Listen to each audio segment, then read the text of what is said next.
Asalaamu calaykum waraxmatullaahi tacaala wabarakaatu. Ciyaarteena aan jecelnahay ku soo dhawaada barnaamijkeena faaqidaada ciyaaraha. Qodobada aynu kugu haynana waa xasuuqii Wales, guushii weyneed ee Denmark, ciyaar xiiso iyo xamaasad leh oo hadda soo dhamaatay.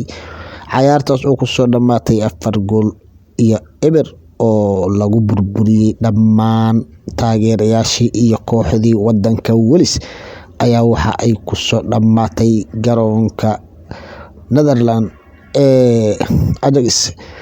Ciyaartaas oo ku bilaabatay Wales oo difaaca iyo Denmark oo weerar ah.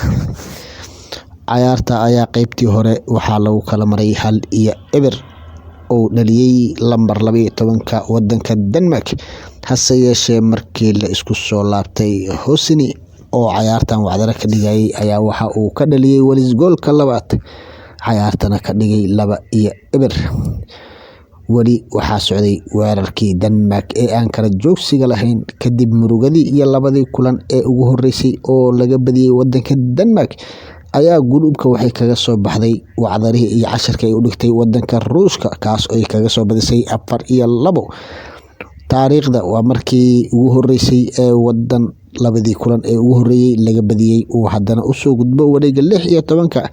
Denmark ayaa sidaas oo kale tasubisay sanadka markuu ahaa 1992 ayadana la ogyahay in ay waqtigaas ku guuleysatay koobkii ay u tartamaysay ee qaramada Yurub. Denmark oo ah wadan in badan guula ka soo hooyay tartanka qaramada Yurub ayaa caawa waxa uu burburiyay uu gabi ahaanba xasuuq weyn u geystay wadanka Wales oo ay isku aadkii gudubka 16 isku wajaheen.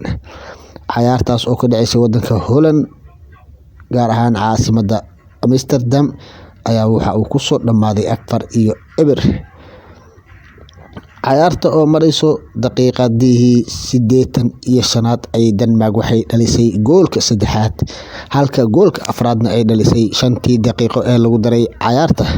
Sidaasna ay ku soo dhamaatay ciyaartii ugu horeysay ee la dheelay wareegga 16 tartanka qaramada Yurub 26 Juun maalinimo Sabti ah saacada 1 saac oo habeenimo. Waxaa kale oo ku xigi doono ciyaar ay wada dheeli doonaan 4 saac ee caawa wadamada Talyaaniga iyo Czech Republic. ayadana waa idin soo gudbin doonaa wixii ciyaartaas oo dhex mari doonto wadamada Austria iyo Talyaaniga. waana arki doonaa waana idinla soo wadaagi doonaa waxa ay ku soo dhamaato. Tani inta ku kulmi doono barnaamijka xigo, sidaas iyo nabadgelyo.